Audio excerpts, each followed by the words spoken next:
Bonjour, bienvenue à Parlons Sécurité. Mon nom est Grazielle Lacharme.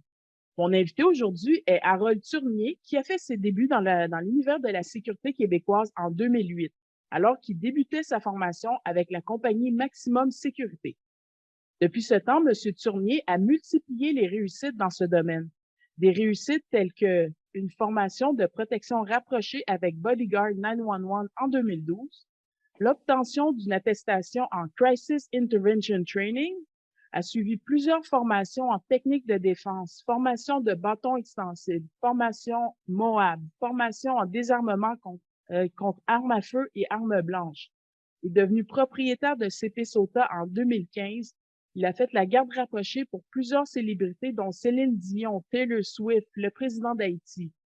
Bref, Monsieur Turnier, bienvenue à Parlons Sécurité. Bonjour, Gazéja. Je suis très content avec vous sur 10 et 4 database. Et je suis fier et je suis content de voir ma soeur et mon ami avec moi. Ah, ben, merci beaucoup. Ça fait plaisir. Merci beaucoup. Donc, allons-y avec l'entrevue. Qu'est-ce qui vous a amené à aller suivre une formation d'agent de sécurité en 2008? Donc, on retourne en 2008. Qu'est-ce qui vous a poussé à commencer dans l'univers de la sécurité? Bon, c'est en 2008 et que je suis rentré au Canada pas trop longtemps, en 2007. Et ma femme m'a dit, mais pourquoi tu ne fais pas la sécurité? Je lui ai dit, non, j'aime pas la sécurité parce que la façon que je le vois dans mon pays de naissance, c'est complètement différent. Alors, c'est ma femme qui m'a poussé à aller prendre le cours d'agent de sécurité en 2008. Alors, c'était une très bonne expérience et je remercie ma femme de m'avoir forcé à aller là-dedans parce que je suis bien là-dedans et j'aime ce que je fais, la sécurité. Très bien. Un gros merci à votre femme parce que vous avez vraiment apporté beaucoup à l'univers de la sécurité. Donc, tous les agents de sécurité du Québec remercient votre femme en ce moment. Merci. J'espère qu'elle vous écoute maintenant. Parfait. Dites-moi, Monsieur Turnier, est-ce que vous vous souvenez de votre premier quart de travail que vous avez effectué? Mon premier cas de travail de sécurité, quand j'ai fini le cours en 2008, j'ai été embauché directement par Garda. Alors, mon premier cas de sécurité, si je ne me trompe pas, c'était dans un maxi comme agent de sécurité de dire bonjour, bonsoir. Et ça, je trouvais un peu différent ce que je vois dans mon pays. Alors, j'ai commencé une bonne service à la clientèle là-dedans, recevoir du monde. Et quand la personne rentre, on lui dit bonjour. Des fois, c'est la porte qu'on ouvre pour la personne pour le faire rentrer à l'intérieur. Écoute, c'était une expérience que j'ai commencé. Et au commencement, je ne l'ai pas aimé. Parce que OK. je peux pas dire, dès que je commence la sécurité, j'ai aimé. Non, je n'ai pas aimé d'ouvrir la porte pour des gens, de dire bonjour, bienvenue, au revoir. Et écoute, c'est après, au fil des temps, je commence à aimer ce que je fais, je commence à comprendre vraiment le rôle de l'agent de sécurité. C'était ça mon premier cas de travail avec Gardam. On continue. Si je continue pour vous, et après ça, j'ai eu d'autres contrats à la Banque nationale, toujours avec Gardam et plusieurs cas de nuit, de minuit à midi, dans des édifices au centre-ville de Montréal. Et, lorsqu'il faisait de la neige, c'est à nous de débrayer la neige derrière les portes. On avait une sorte de pelle pour enlever la neige. Alors, j'ai eu des gros débats avec des propriétaires de la place qui nous disent quoi faire. Et puis, Gaga, qui est notre représentant, nous dit une autre chose. Alors, Mhm. c'était ça le travail d'agent de sécurité. Et après, ça commence à rentrer. Parce que la sécurité, c'est pas juste des gros bras, qu'on a des robots corps, c'est pas ça. Alors, je commence à aimer ce que je faisais. C'était une très bonne expérience quand j'ai commencé la sécurité. Et puis, dites-moi, Monsieur Turnier, vous avez mentionné en début d'entrevue qu'au début, vous aimiez pas ça, et puis là, vous êtes mis à aimer ça. Fait que c'est à quel moment que vous avez commencé vraiment à aimer votre métier? C'est à partir de fin 2008, j'ai eu plusieurs d'autres contrats que j'arrive de la place, je vois qu'il y a des clients qui me reçoivent très bien, qui disent, Monsieur Tunier, vous êtes grand, vous êtes beau, vos chaussures sont toujours bien propres. C'est là que je commence à recevoir des compliments Et là, ça commence à me mettre en confiance de ce que je faisais. Parce que quand vous recevez des compliments des autres, ça vous met en confiance et ça vous met dans une situation d'aimer ce que vous faites. C'est pas juste faire des interventions, je n'ai commencé par des interventions. C'était toujours la bonne service à la clientèle. C'est la façon qu'on reçoit la personne et ça va retourner la même façon de vous autres. Si je reçois la personne très mal, elle va me recevoir très mal. C'est là que je commence au fil des temps, des bonnes services à la clientèle et là, je commence à aimer le travail de la sécurité. OK, très bien. Et puis, est-ce qu'il y a des erreurs que vous avez faites dans le passé que vous auriez aimé éviter et quelles sont ces erreurs? Ah, écoutez, j'ai fait beaucoup d'erreurs de la sécurité. Alors, je me rappelle, avec G4S, je faisais des patrouilles, des patrouilles au centre-ville, et Saint-Hubert et Sainte-Catherine. Il y avait des banques nationales, je me rappelle, c'était pour la manifestation des étudiants. Et on avait des gens à expulser devant la banque. Il y avait des gens qui vous crient dessus. J'ai dû me battre avec d'autres gens pour les expulser. Je suis battu avec des itinérants qui me crachent dessus, qui me traitent de sale nègre, retourne dans ton pays. Et c'était des expériences qu'on n'attendait pas à voir ça dans le domaine, mais effectivement, il a. Écoutez, j'ai expulsé des jeunes de 17, 18 ans dans McDonald's parce qu'ils voulaient se battre avec le manager. Il y a des gens qui me lancent Coca-Cola au visage. C'était des expériences que j'attendais pas. Toujours des frustrations. Parce que centre-ville, c'est pas comme des centres, des places à bureau. C'est deux mondes différents. Quand vous travaillez dans le bureau, pour recevoir des gens, avec quand vous travaillez soit dans un centre d'achat, soit dans un club, c'est deux mondes différents. Alors, c'était ça, des mauvaises expériences que j'ai vues. OK. Et puis, parfait. OK, vous avez mentionné des mauvaises expériences. Est-ce qu'il y a des erreurs de recrues que vous avez faites en début de carrière que vous auriez aimé éviter? Et puis, ma prochaine question, ce sera de conseiller ces agents de sécurité-là, peut-être pour pas faire ces erreurs-là. Donc, dans un premier temps, peut-être des erreurs de débutants que vous avez fait en début de carrière, quelles seraient-elles? Écoutez, j'ai perdu le son. Donne-moi une minute. Je vais Oui, l'arranger. Une minute. Allô, allô? Un, deux? oui. Est-ce que vous m'entendez? Ça va. Excuse-moi. Il n'y a pas de Oui. problème. Il n'y a pas de problème. Donc, ma La question, c'est, question encore, s'il vous plaît. oui. Donc, en fait, je voudrais savoir, en début de carrière, est-ce qu'il y a des erreurs que vous avez fait maintenant avec du recul, là, avec votre expérience? Est-ce qu'il y a des erreurs en début de carrière que vous auriez fait, que vous auriez aimé éviter de faire? Ben, les erreurs que j'ai fait dans la sécurité que je ne ferai plus, c'est la façon que je parlais aux gens, euh, mon attitude verbale était pas trop professionnelle. Parfois, quand vous dites à quelqu'un, l'expérience québécoise, décoller ce pas de là, sinon je te mets dehors avec fracas. Alors, c'est des propos que moi, j'utilise plus dans la sécurité.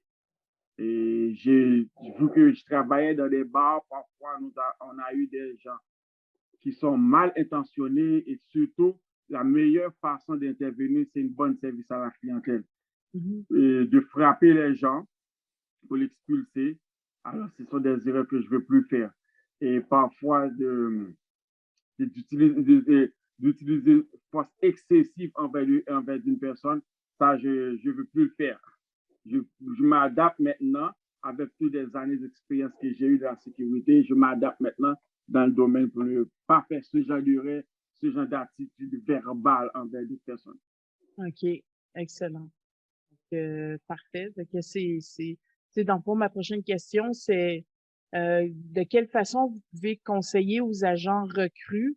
Quels conseils vous pouvez donner aux agents recrues pour qu'ils évitent de faire les erreurs que vous avez fait en début de carrière? Le conseil que je donne aux agents de sécurité, c'est d'éviter de rentrer dans des conversations qui ne vous concernent pas. Des conversations qui vont rentrer dans une autre chose comme si la personne parle de race, de couleur, d'origine, ne rentre pas dans ce genre de choses. Si la personne commence à parler de ce qui s'est passé chez lui avec sa femme, avec des voisins, ne rentre pas dans ce genre de conversation. Évitez toujours de rentrer dans des conversations personnelles de l'autre personne. Pour dire, ah, t'es noir, ah, tu viens d'où? Est-ce que c'est le soleil qui t'a fait noir?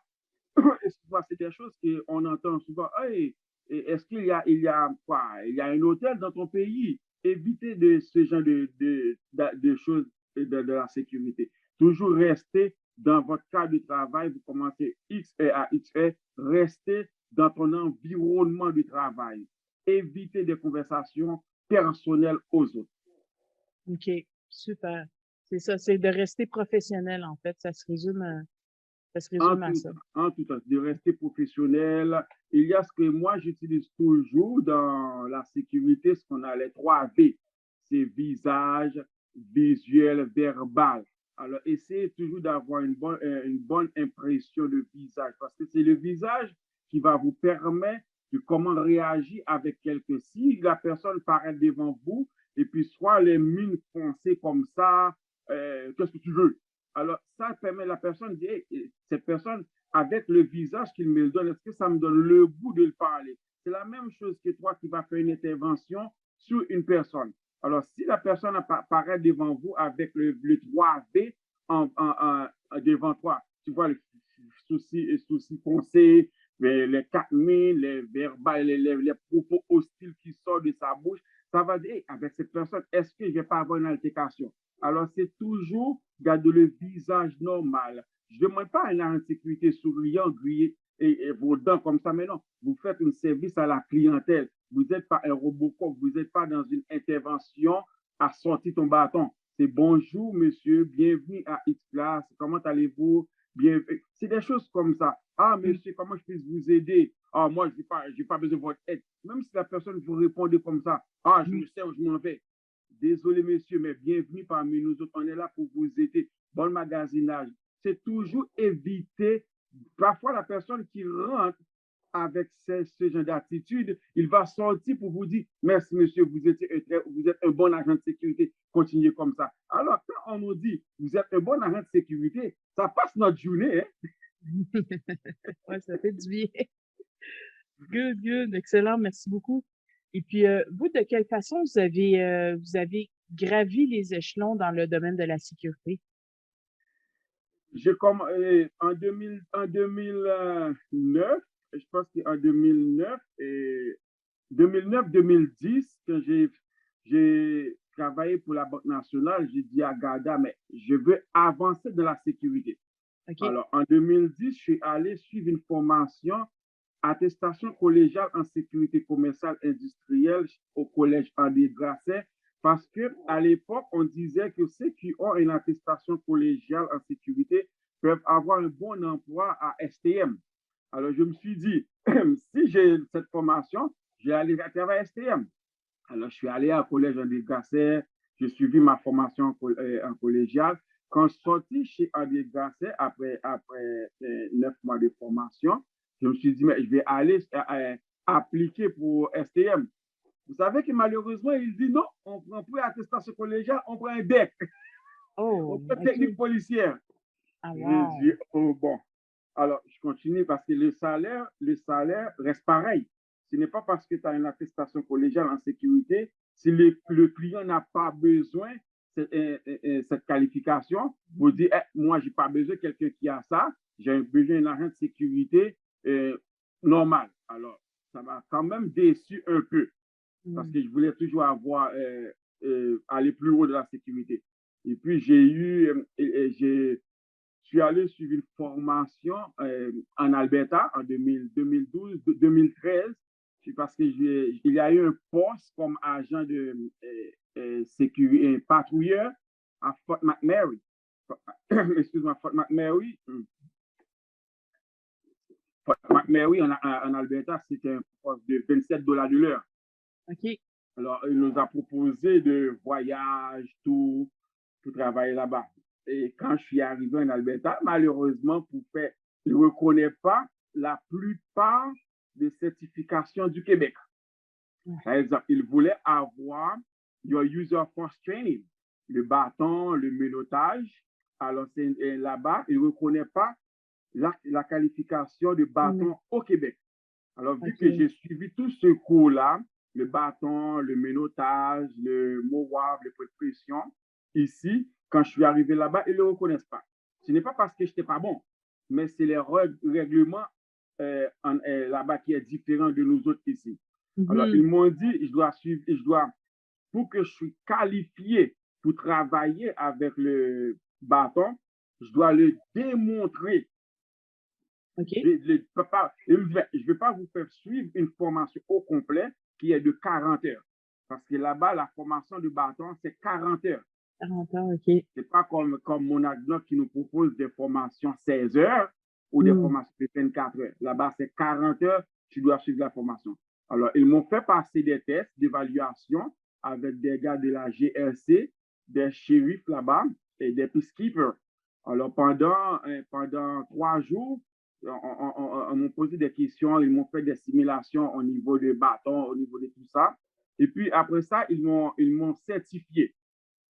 Ils m'ont dit parfait, M. Tungé. Alors, je n'ai pas eu seulement un certificat comme quelqu'un qui suit la formation. J'ai eu une attestation qui m'autorise à enseigner.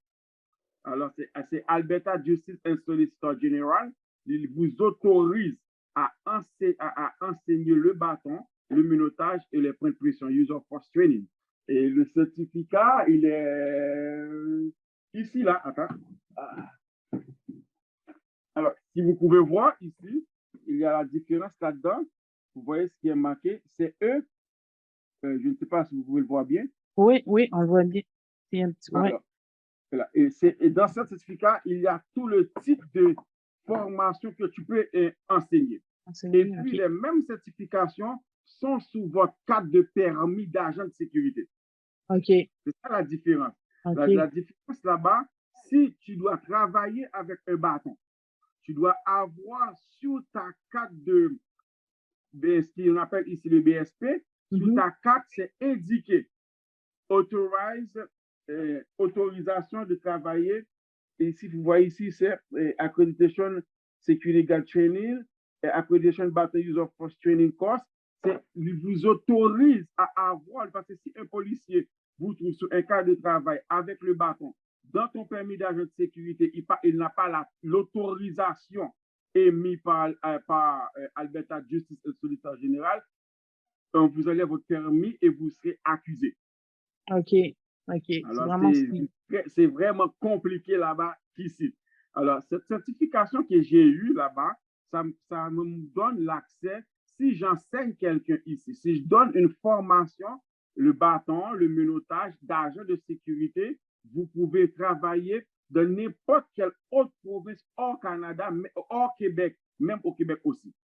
Parce que si vous n'êtes pas accrédité par eux, comme ça, vos certifications, le numéro d'instructeur qu'on vous donne, ne reconnaît pas. Alors, il faut que chaque 3 ans, tu renouves ton certificat. C'est comme Monadnock. Après devenir des instructeurs, comme ça, il faut toujours update pour garder votre certification à jour. À jour, OK, parfait. Avant qu'on aille trop loin dans votre capacité de former et de formateur, je voudrais savoir, quand vous avez suivi vos formations, vous, là, en étant un jeune Harold Tournier, votre formation de garde rapprochée, est-ce que vous vous souvenez un petit peu de qu'est-ce qui est enseigné? Je pense que c'était avec Bodyguard 911. Est-ce que vous vous souvenez un petit peu de votre formation? Oui, dans la formation de bodyguard que j'ai suivie, moi, j'attendais toujours. Je me suis dit, un bodyguard, il faut qu'il s'en batte, il faut qu'il s'active. Moi, c'est ce que j'attendais, écoute, sortir. Mais c'est dans la formation, on commence à vous expliquer, c'est protégé. Il y a ce qu'on appelle dans le bodyguard, c'est 95% planification. Il faut toujours planifier. Ce n'est pas juste rester derrière la personne, mettre vos lunettes noires, costume, et puis vous dites que vous êtes le bodyguard. Il faut planifier. Avant de sortir avec le client, il faut connaître l'itinéraire. Il faut que vous savez où vous allez, l'endroit que je rentre, comment je vais sortir s'il y a une embauche. Alors, je ne suis pas un instructeur bodyguard, mais avec la formation que j'ai eue en technique de défense, et puis avec la formation de bodyguard, ça me permet au moins de mettre à jour, de connaître des choses, et la formation bodyguard vous permet de planifier vos déplacements, savoir votre client que vous allez, votre VIP que vous allez protéger, qui est cette personne-là, pourquoi que cette personne a besoin d'un bodyguard, quel risque que cette personne a pour qu'il a besoin d'un bodyguard. Ce n'est pas juste aller prendre le job de bodyguard. Ah, j'ai quelqu'un qui a besoin d'un bodyguard. Non, non. OK, avant d'accepter le poste de bodyguard, la personne que je vais protéger, qui il est. Est-ce que c'est un artiste? Est-ce que c'est un gars de construction qui a eu des mélasses? Est-ce que c'est quelqu'un qui va acheter des pierres précieuses dans d'autres pays? Quel autre pays qu'il va acheter les diamants ou de l'or? Et la personne, est-ce que c'est quelqu'un qui a une famille, qui a eu des menaces? Maintenant, dans la formation, on a des questions clés à poser. Alors, il vous apprend des fois comment vous arrivez de la place, l'environnement, les questions posées aux clients. Et des fois, ce qui est bon aussi dans le bodyguard, ce n'est pas vous qui avez le contrat. Alors, il y a une agence qui a le contrat, qui sait que vous êtes qualifié, vous avez l'expérience, parfait, vous allez protéger telle personne. Et la compagnie de bodyguard vous donne tous les détails sur cette personne-là que vous allez protéger. Comme ça, vous allez rencontrer X personne qui est le manager, X personne qui est le boss. Il va vous mettre avec la personne, mais on vous a déjà passé l'entrevue. La personne que vous allez protéger, cette personne ne veut pas que vous soyez trop proche de lui. Cette personne veut une distance de 2 mètres, cette personne veut une distance de 1 mètre. Cette personne, est-ce que vous allez protéger? Est-ce que cette personne, il est gaucher ou il est droitier? Si vous allez le mettre à gauche, est-ce quelle main vous allez utiliser? C'est toujours des choses à savoir sur la personne que vous allez protéger. Alors, si la personne est droitier, où vous allez le mettre? La personne veut savoir, et moi, je suis gaucher, et vous êtes droitier. Alors, la distance, comment vous allez mettre de côté, comment vous allez mettre ma tête pour sortir avec moi, c'est des choses que vous allez apprendre à l'école. C'est des questions clés à poser en tant que bodyguard. OK, excellent. Donc, ma prochaine question, c'est justement par rapport à ça, c'est les contacts, en fait. Comment qu'on fait pour se trouver des clients? Donc, vous, dans votre cas, vous travaillez pour une agence de bodyguard, c'est bien ça? Alors, pour trouver des contrats bodyguard, malheureusement, je peux vous dire honnêtement, ici au Canada, la majorité des contrats bodyguard qu'on a, c'est les gars de la GRC qui l'ont. Mais il faut que vous soyez inscrit sur le site de International Bodyguard. Quand vous avez votre formation en tant que bodyguard, vous avez votre carte bodyguard et vous allez en ligne, vous vous enregistrez par vous-même. Mais le problème là-dedans, il faut que ceux qui ont plus de l'expérience que toi, cette personne va passer. Alors, l'avantage qu'il y a, c'est ton premier contrat. C'est ton premier contrat de bodyguard qui va vous donner un deuxième contrat de bodyguard. Parce que, par exemple, que moi, j'ai en train de protéger Grazilia. Et puis, il y a d'autres gens qui me voient. La façon que je me mets avec cette personne. Parce qu'il faut dire qu'il y a l'image aussi de le bodyguard. Si Grazilia, c'est un homme, par exemple. Grazilia porte un costume noir, une chemise et puis pas de cravate. Et puis moi, je m'habille avec un petit bout de pantalon, un gougoune, des choses comme ça. Mais où je m'en vais avec? Alors, si Grazilia s'en va dans une conférence de presse, dans un bureau, je ne peux pas m'habiller comme ça. Alors, je dois toujours demander à mon client, à le VIP, vous allez vous allez porter quoi? C'est pour ça qu'il y a beaucoup de bodyguards, des fois, vous les voyez en costume noir, vous les voyez en costume bleu. C'est toujours avoir une bonne image avec la personne que vous protégez. Si la personne s'en va à la plage, vous n'avez pas le choix d'être aussi avec des choses pour aller à la plage. Parce que si la personne tombe dans l'eau, tu dois le plonger pour aller le retirer. Si la personne C'est toujours ça, c'est savoir comment vous allez être avec la personne. C'est d'avoir une bonne communication avec le VIP en tout temps. OK, excellent. Donc, faut matcher l'environnement et même la tenue de votre VIP. Exactement. OK, excellent. Donc, c'est ça. Donc, pour résumer, les contrats, ils se font, c'est un petit peu du bouche à oreille, si on peut dire. Un peu bouche à oreille et à oreille, il y a la majorité contre bodyguard qui sont plus vers Toronto. Les Excusez-moi? compagnies qui embauchent plus de bodyguards, c'est plus Toronto. Québec, Ah, moi, je n'ai pas entendu des places qui embauchent des bodyguards au Québec. Mais c'est OK. plus Toronto. Mais si tu rentres dans le domaine, il faut que tu dis que tu vas voyager. Mhm. Parce que des bodyguards ici à Montréal, il y en a. Je connais des gens qui ont des contrats ici à Montréal ou qu'il y a des artistes qui rentrent au Québec, ils ont besoin de quelqu'un pour accompagner, mais des protections rapprochées, il faut que tu acceptes de voyager à l'extérieur du Canada. Il y a beaucoup OK. de gars que je connais qui voyagent à l'extérieur du Canada pour faire la protection rapprochée. OK. Excellent. Et puis, parlez-nous de votre expérience comme garde rapprochée de Céline Dion. Comment ça se passait? J'ai protégé Céline Dion. Céline Dion est une très bonne personne. C'est une personne très respectueuse et c'est une personne qui parle avec vous, qui vous pose des questions et qui essaie de vous taquiner en des expressions québécoises souvent. Céline Dion, c'était l'une des plus belles expériences de la protection rapprochée que j'ai eue avec Céline. Et OK. elle est très respectueuse et elle vous dit toujours, moi, mes fans d'abord. Je ne veux pas avoir des bodyguards qui m'entourent tout le temps pour que je ne communique pas avec mes fans. Mhm. Alors, le plan qui a été fait avec les managers, c'est que au lieu qu'on soit toujours en costume, il y a des gars qui sont comme des fans. On a OK. deux, trois gars qui s'habillent comme les fans, qui a un téléphone, qui fait semblant de prendre des selfies. Ce sont des bodyguards dans la foule. OK. Alors, ces Ah. gens-là, ils peuvent intervenir si quelqu'un qui est proche le premier ligne. On a le premier ligne, deuxième ligne. Si la OK. personne veut faire quelque chose sous ces lignes, alors il y a déjà quelqu'un dans la foule. Et Hmm. nous qui a 1,5 m parce qu'elle ne veut pas que tu sois trop proche pour la gripper, il faut laisser l'espace avec elle. Alors, il y a déjà des gens dans la foule qui vont intervenir et tu ne sais même pas si ce sont des bodyguards. OK. Wow. C'est quelque chose, hein? C'est vraiment quelque chose. C'est vrai, c'est ça, c'est la préparation, hein? C'est aussi de l'anticipation, j'imagine, là. Exactement, c'est pour ça, c'est la planification. Il faut planifier, c'est 95% planification dans le bodyguard.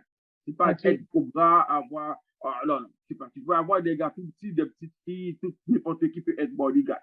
C'est prendre et suivre la formation et les compétences qui viennent avec, et puis ça va monter de l'expérience dans le domaine. Alors, OK. vous me parlez de Céline Dion, j'ai protégé beaucoup d'autres choses que Céline. Ouais, j'imagine. Ouais, mais je Ils ne sont, l'ai. pas, ils Oui, sont pas aussi drôles que Céline, hein? c'est correct. Euh, et puis, qu'est-ce que vous pourriez conseiller? Un autre conseil que je vous demande, là, un agent de sécurité qui voudrait devenir bodyguard, quelles sont les qualités qu'il devra posséder, puis qu'est-ce que vous lui conseillez? Moi, comme quelqu'un qui veut être bodyguard, la première chose à faire, c'est avoir minimum 5 ans d'expérience en tant qu'agent de sécurité. La majorité de contrats bodyguard, il y en a qui veulent toujours avoir des gars qui ont une formation qui était militaire, OK. des gars qui ont été policiers.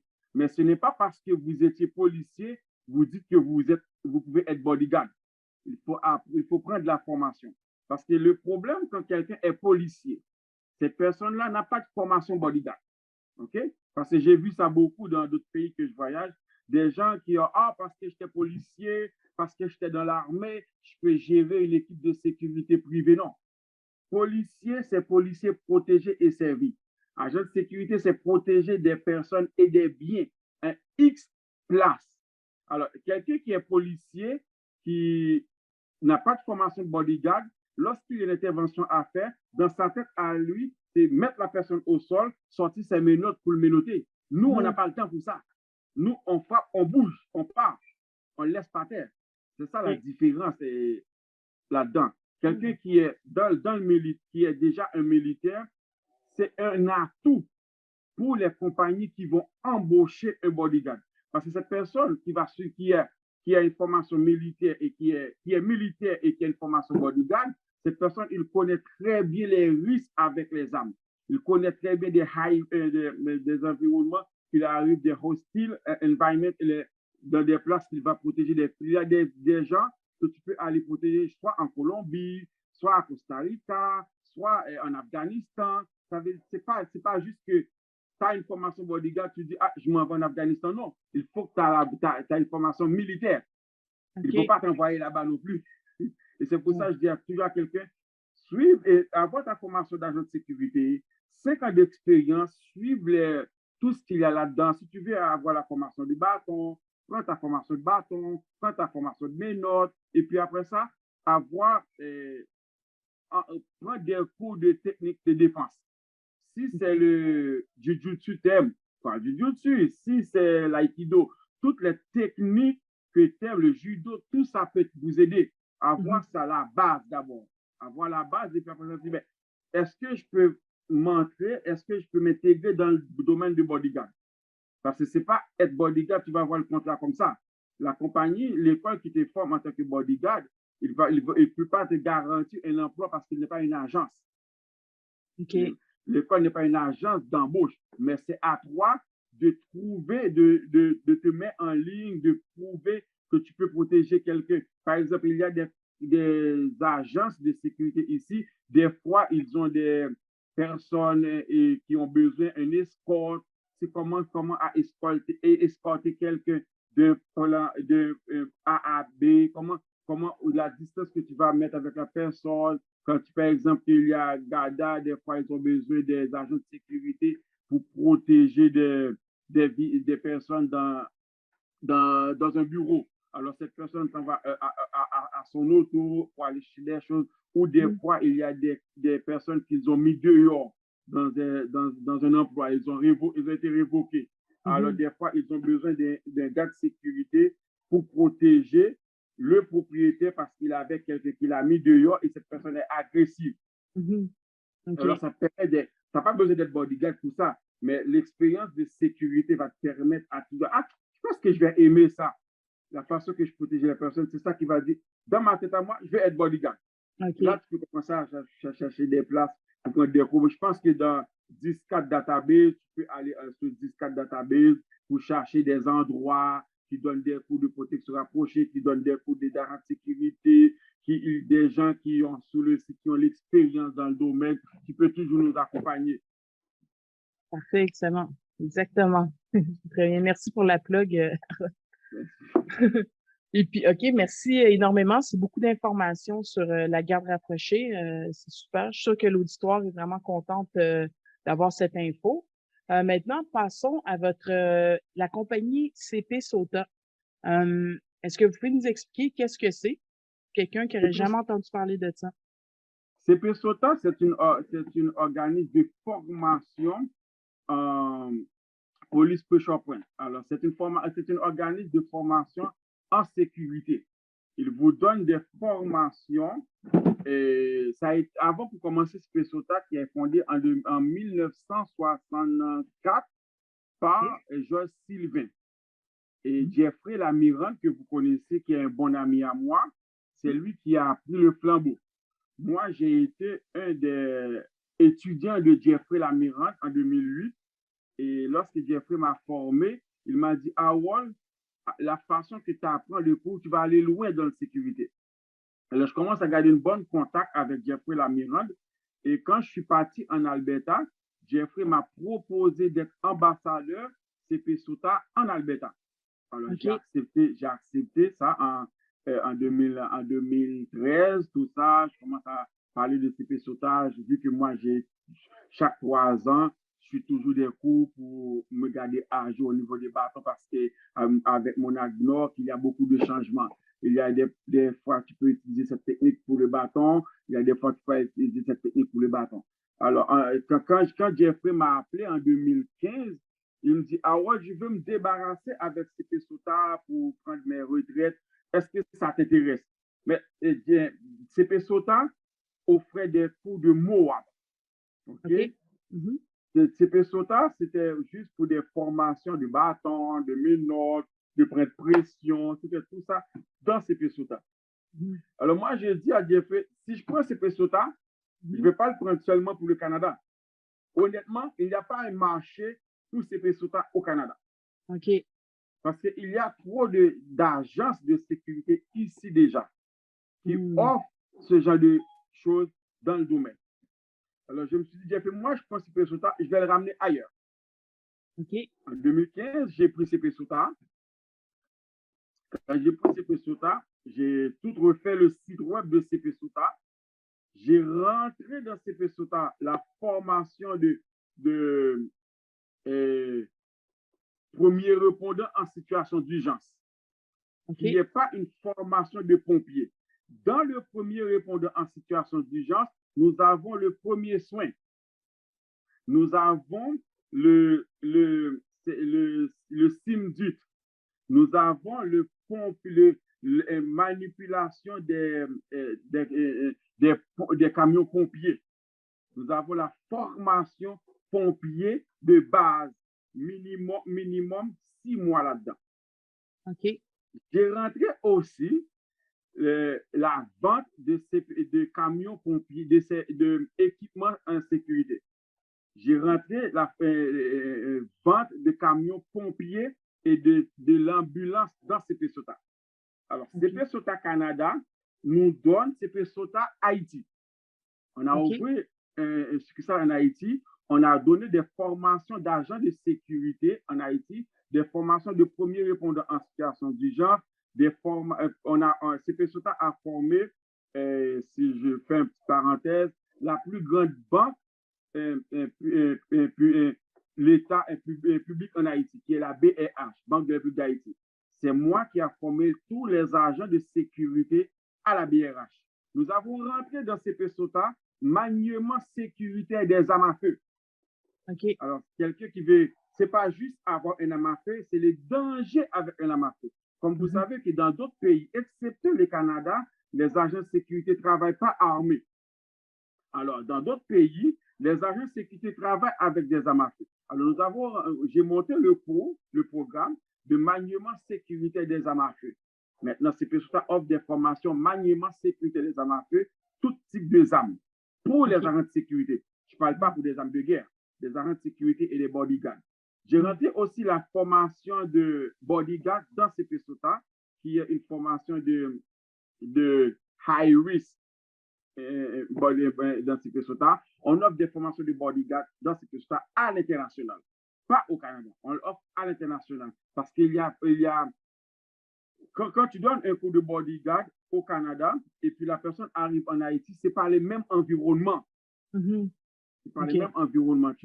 Alors, la formation, on a formé BRH, je vous dis, on a formé ONA, on a formé des agents de sécurité à IPAWE, on a formé des agents de sécurité à l'hôtel Kinam, on a eu des demandes pour USP, Unité de sécurité présidentielle, pour monter un cours de bodyguard pour eux. Et on n'a pas encore le contrat pour le faire, mais on a eu la demande, on a monté le cours complètement, on a envoyé tout le programme de 120 heures de formation en bodyguard pour eux. On a aussi vendu des camions de pompiers à mairie de Pétionville, mairie de Tabar, mairie de Port-au-Prince. Et CP SOTA aussi a formé des agents de mairie de Port-au-Prince, le premier répondant en situation d'urgence. Les camions pompiers qu'on les envoie, on a ramené des instructeurs pompiers. Moi, je ne suis pas un instructeur pompier, mais CP SOTA a une équipe. On a des instructeurs pompiers qui sont certifiés, qui donnent des cours de pompiers à IPI, qui fait partie de CP SOTA. Lorsque CP SOTA a des contrats à l'international, on les prend, on les ramène en Haïti. Tout est inclus.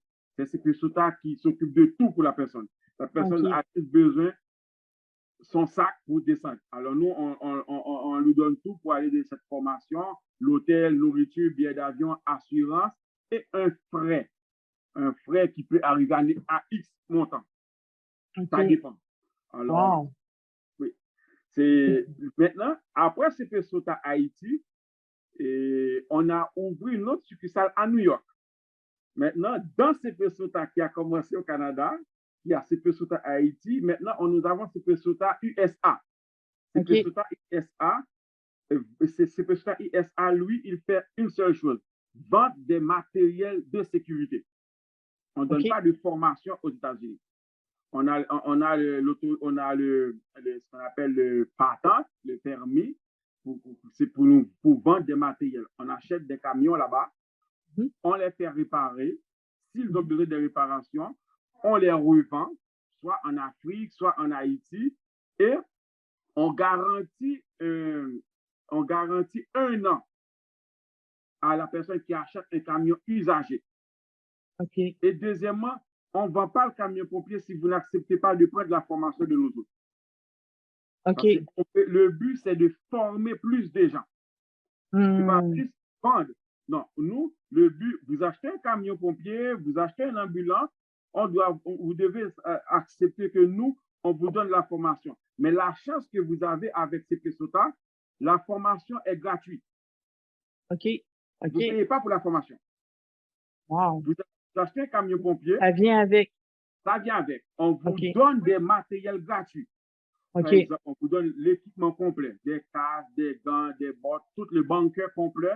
On vous OK. donne une quantité de 30. Vous avez le camion et vous n'avez pas besoin payer pour les tuyaux. On vous donne des tuyaux 1,5 pouce, 2,5 pouces qui va avec le camion pompier. C'est pour ça qu'on OK. a que la personne qui va utiliser ce camion a une formation sur le camion. Parce que le plus gros problème dans ce camion pompier, c'est la pompe. C'est là? Alors, Bon. nos instructeurs forment la personne et aussi la formation de pompiers de base pour OK. manipuler le camion. C'est la même chose pour l'ambulance. Vous achetez l'ambulance de nous autres, vous devez prendre la formation de premiers soins, de premiers répondants en situation d'urgence.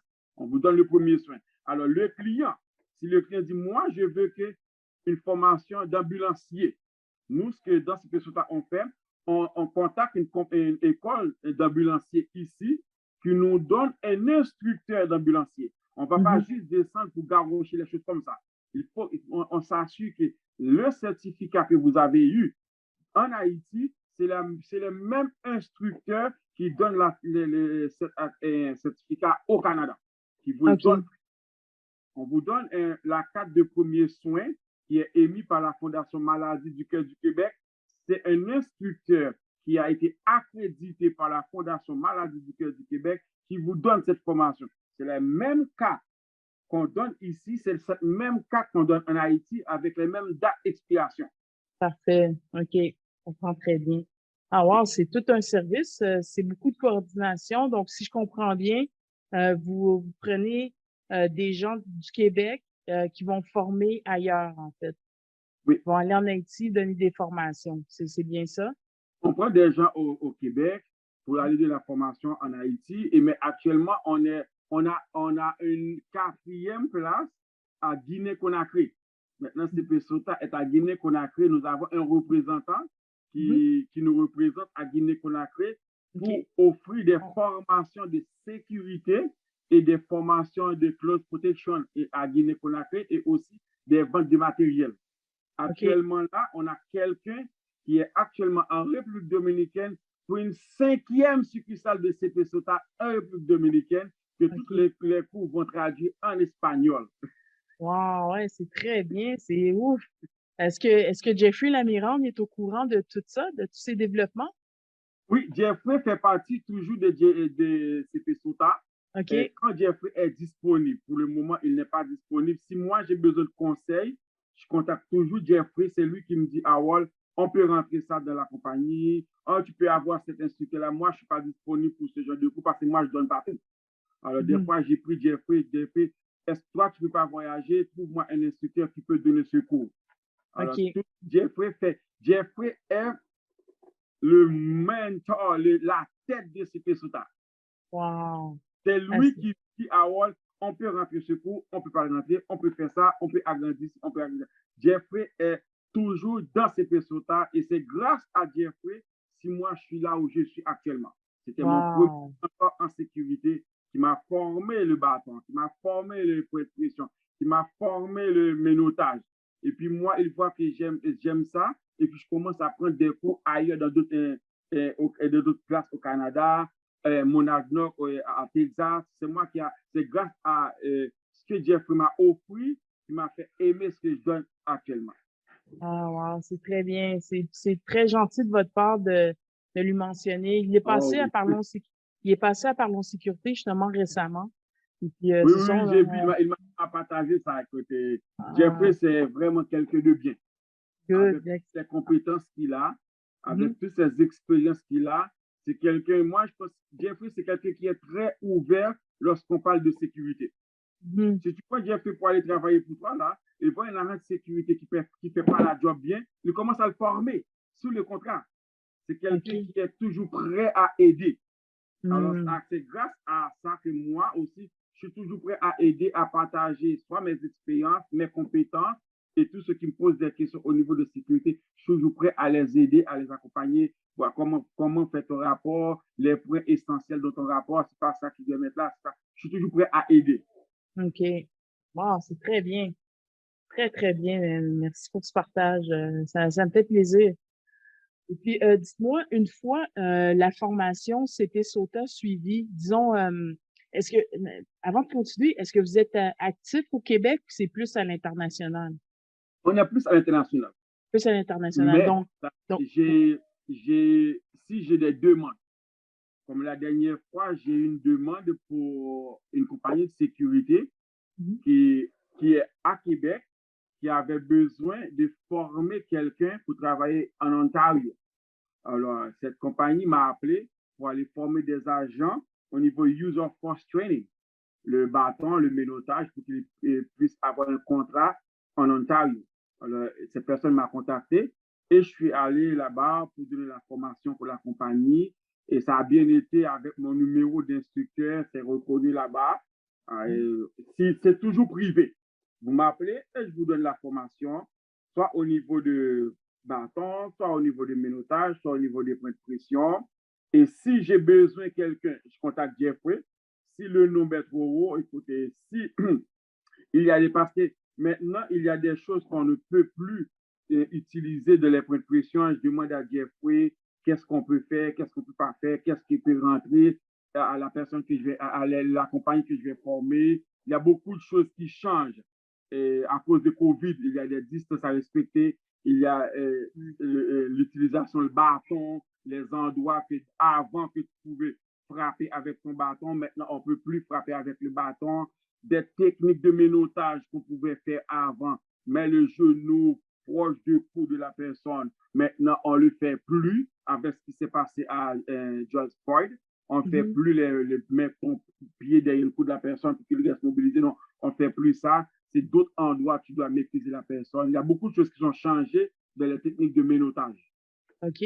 Wow. Récemment, hein? Tout ça, c'est récent. Récemment. C'est OK. pour ça qu'il faut toujours que vous soyez update avec des nouveaux changements dans le domaine. OK. Excellent. C'est un bon conseil. Parfait. Wow. C'est du stock qu'on dépasse. Je savais qu'il allait y avoir du stock, mais tabarouette. Et il y a pas mal de viande. Euh, Excellent. Et puis, Monsieur Tournier, dites-moi que si les gens veulent en savoir un peu plus sur CP Sota, sur tout ce que vous faites à l'international, notamment, on a beaucoup d'Haïtiens là qui sont des agents de sécurité au Québec. Donc, comment que ces personnes-là pourraient se renseigner sur votre compagnie? CP Sota, c'est www.cpsota.org. Et on est sur Facebook, on est sur Twitter, on est sur Instagram, on est sur YouTube, on est partout.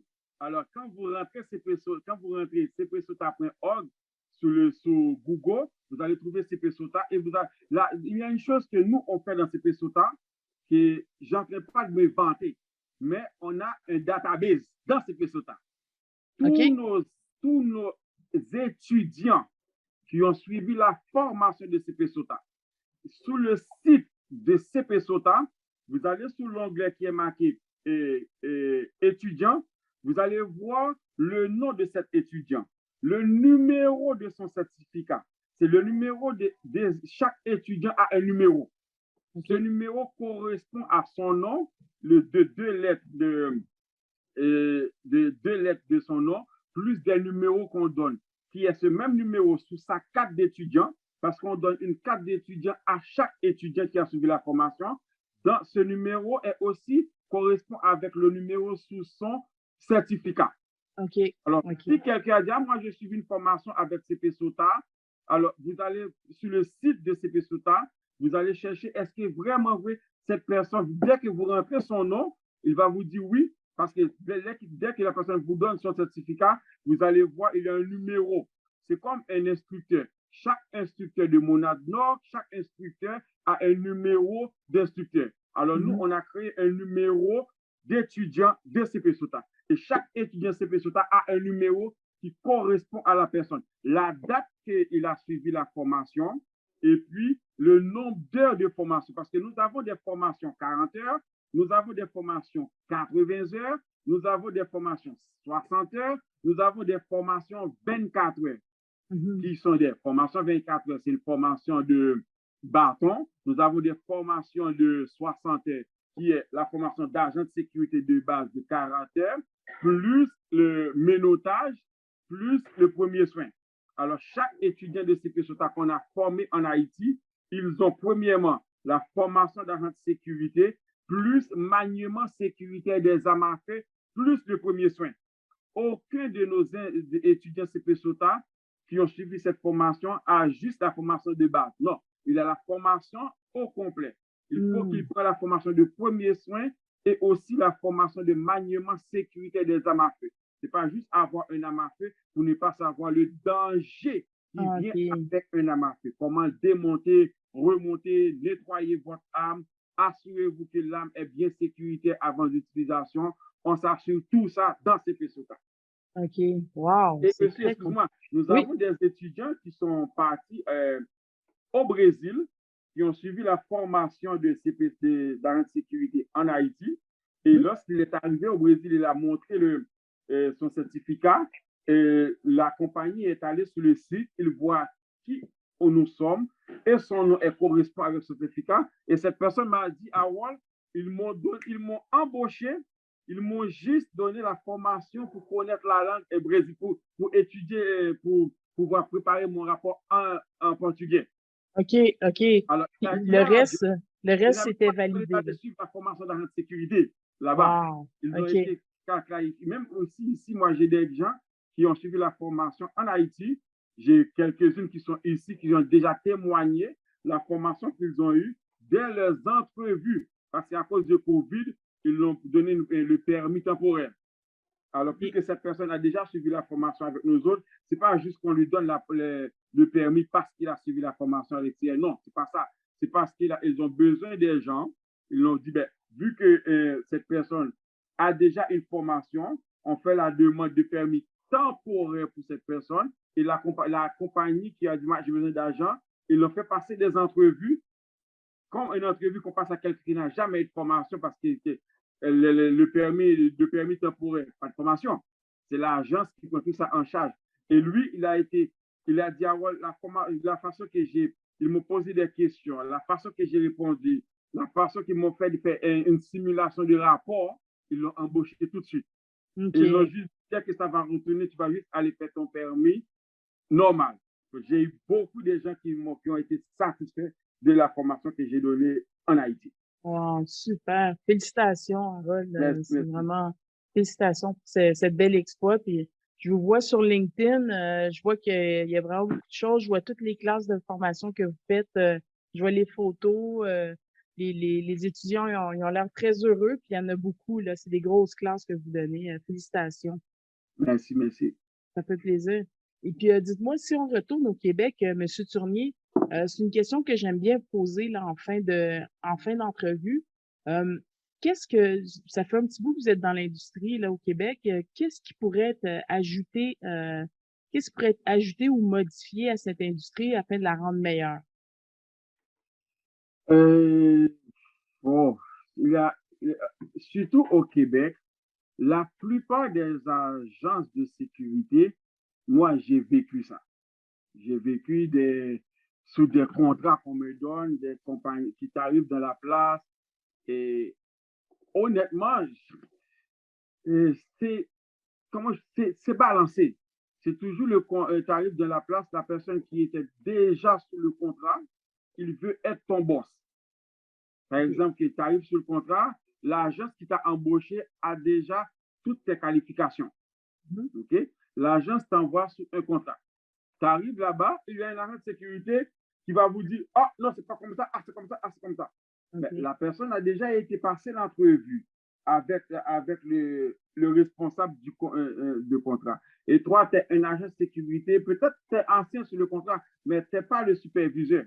Okay? Le superviseur, peut-être déjà, il y a des compagnies qui vous envoient passer des entrevues avec des superviseurs sous le contrat. Mais il y a d'autres agents qui essayent de dire non, tu ne fais pas ça comme ça, c'est comme ça. Mais le superviseur, lui, il t'a déjà dit ça. Alors, il faut qu'il y ait plus de communication entre la compagnie qui est soit qu'il y a un officier du contrat, un directeur des opérations, qu'il sait très bien qu'il passe qu'il parle avec le superviseur. Écoute, quand on envoie un agent de sécurité ici, c'est vous qui le coach. Ce n'est pas un agent qui va lui dire quoi faire. Il faut respecter les échelons.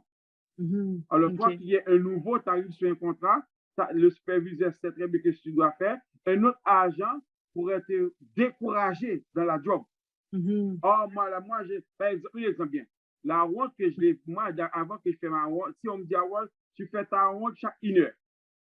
Moi, je dis toujours au superviseur, si tu me dis tu fais ma ronde chaque 1 heure, alors si quelqu'un me surveille, si quelqu'un me protège, si un itinérant, il sait que je vais passer à 1 heure fixe, ça va me permettre d'avoir du temps pour faire ce qu'il a à faire.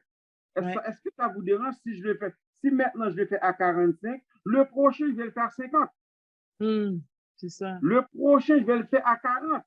Le prochain, je vais le faire à 55. Le prochain, je vais le faire à 1 heure fixe.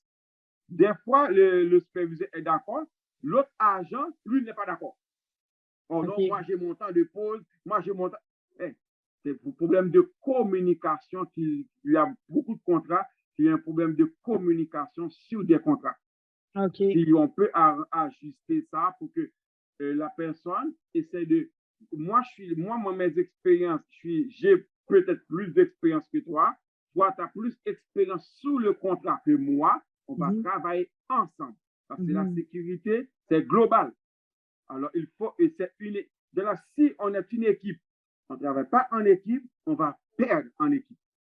Alors, il faut travailler en équipe pour gagner en équipe. Quand tu es un bon agent de sécurité, ça permet que le client, l'agence, garde son contrat et il ne va pas dire ah, moi, j'ai trouvé l'agence sous 10-4 database, l'agence n'est pas bon. Alors, je pense que database, lui, il sait très bien les agences qui sont sous database sont des agences qui sont très honnêtes, très respectueuses et c'est des agences qui sont là pour accompagner les agents de sécurité. Ce n'est pas juste aller sur d'autres sites pour avoir des postes. Allez sur database, allez sur 10-4 database et je peux te garantir que tu vas aimer et les agences de sécurité vont t'accompagner sur tous vos cas et sur tout le contrat pour avoir une bonne avenir dans la sécurité. Parfait. Merci beaucoup. Wow. Quel beau pitch. Excellent. Merci beaucoup, M. Turnier. Est-ce que vous avez avant de terminer, est-ce que vous avez un petit mot de la fin ou des salutations que vous voudriez faire ou des remerciements? Premier remerciement, c'est à toi. Parce que je me rappelle, il y a quelques années de cela, on s'est parlé pour des contrats, que tu avais des contrats, tu avais besoin des gars de sécurité. Tu m'as dit, ah ouais, tu es un gars qui a beaucoup de compétences dans la sécurité. J'aimerais un jour de t'avoir travailler avec nous autres. Alors moi, je vous remercie toujours la façon que tu m'as accueilli, pas seulement parce qu'on est de la même couleur, c'est parce qu'on travaille dans le même domaine et tu vois que j'ai l'avenir dans le domaine. Je te remercie beaucoup et aussi d'avoir pensé à moi pour cette entrevue, pour parler un peu de moi et de la sécurité et des expériences. Et encore un grand remerciement à toi. Merci beaucoup et félicitations pour 10-4 databases que tu as actuellement. Pour tous les agents de sécurité Même si que vous êtes n'importe où, je pense que vous pouvez être dans le database. Vous pouvez écrire Gazela, elle va vous comprendre. Vous avez des questions, vous êtes en Haïti, vous êtes en République dominicaine. Dès que vous êtes un agent de sécurité, je pense que vous êtes la meilleure personne pour donner le conseil de la sécurité. Félicitations et merci pour tout. Et encore un grand remerciement à Jeffrey Lamirode. Et c'est comme je dis toujours, avec toutes les personnes que je parle toujours de Jeffrey. Jeffrey, c'est Jeffrey. Jeffrey, c'est grâce à Jeffrey que je suis ici. Encore un grand remerciement à ma femme, Nadine La Douceur. C'est elle qui m'a forcé à être agent de sécurité. Et maintenant, ma femme est aussi agent de sécurité. Elle a la formation d'agent de sécurité. Elle travaille à l'aéroport comme agent de sécurité. Elle a eu des expériences à GKS dans la sécurité, ma femme aussi. Et peut-être Jeffrey. Et aussi, j'ai Martin Lemire. C'était mon ancien directeur à GKS. Et il était directeur régional pour GKS. Et maintenant, qui fait partie de CP Sota, qui est avec nous autres dans CP Sota. C'est un bon ami à moi. On est comme un frère. Alors, merci à Martin Lemire, qui n'est plus dans le domaine de sécurité, qui est dans l'administration de CP Sota. Et c'est Martin Lemire qui gère l'international de CP Sota. Alors, c'est un bon partenaire à moi. Et merci à tous ceux qui m'écoutent et tous ceux qui me connaissent dans le domaine de sécurité. Et je suis un livre ouvert. Vous tapez Harold Turnier sur Google, vous allez tout voir. Excellent, excellent. Oh, ben, je vous remercie énormément pour cette belle entrevue. C'était très animé, très intéressant et informatif. Donc, on continue à vous suivre. On a toutes les informations. CP Sota, Harold Tournier, protection rapprochée. Parce que je sais que vous avez fait plusieurs artistes. On a parlé de Céline Dion parce que bon, tout le monde la connaît, mais on vous voit. On vous voit. Moi, je vous vois en tout cas. Merci beaucoup. J'ai protégé aussi la première dame de la République d'Haïti. Oui, j'ai protégé le président de la République d'Haïti pour son passage à G7, au G7 au Canada. Okay. J'ai protégé plusieurs d'autres dignitaires pour GKS ici au Canada. Et j'ai protégé d'autres artistes comme Taylor Swift, Dan Bilzerian, Scott Disick. Et j'ai eu des contrats avec l'ambassade d'Haïti à Ottawa pour des dignitaires qui rentrent ici parce que parfois, ce que le monde ne comprenne pas, quand tu arrives dans une place, tu voyages avec ton bodyguard, mais ton bodyguard ne peut pas travailler dans un autre pays avec toi tout seul. Il faut que dans le pays que tu rentres pour travailler, tu embauches un bodyguard. Alors, ce qui arrive qui s'est arrivé avec dignitaire, la femme du président, c'est que cette personne a été venue ici avec son bodyguard, mais malheureusement, la GRC ne peut pas offrir et ne peut pas protéger au Canada. Pourquoi? Parce que cette personne n'est pas rentrée officielle. Oh, Alors, si vous êtes la femme du président ou vous êtes un ancien président ou si vous êtes président, c'est sûr que vous aurez la protection de la GRC. Mais si vous êtes un ancien président, OK, la GRC ne va pas vous autres, si vous n'êtes pas rentré officiel, comme pour des meetings avec le Premier ministre ou des rencontres officielles, alors vous devez avoir quelqu'un pour assurer votre sécurité. Moi, ce qui m'a aidé, c'est que j'ai beaucoup de contacts avec des gars de GRC. Vu que la GRC ne peut pas offrir le service de protection rapprochée avec cette personne qui n'est pas officielle, ils ont proposé à eux de prendre. Alors, l'ambassade d'Haïti à Ottawa m'a demandé à Wall, j'ai eu des références pour toi. Est-ce que tu dois protéger la personne pour moi? Et j'ai protégé la personne au Canada pendant un temps. Et puis, j'ai pris d'autres personnes avec moi qui ont les mêmes compétences que moi. On l'a protégé ici. On l'a parce que son bodyguard ne pouvait pas rentrer au Canada. Okay. C'est quelque chose de compliqué, hein? L'immigration ne n'autorise pas ce bodyguard de rentrer au Canada.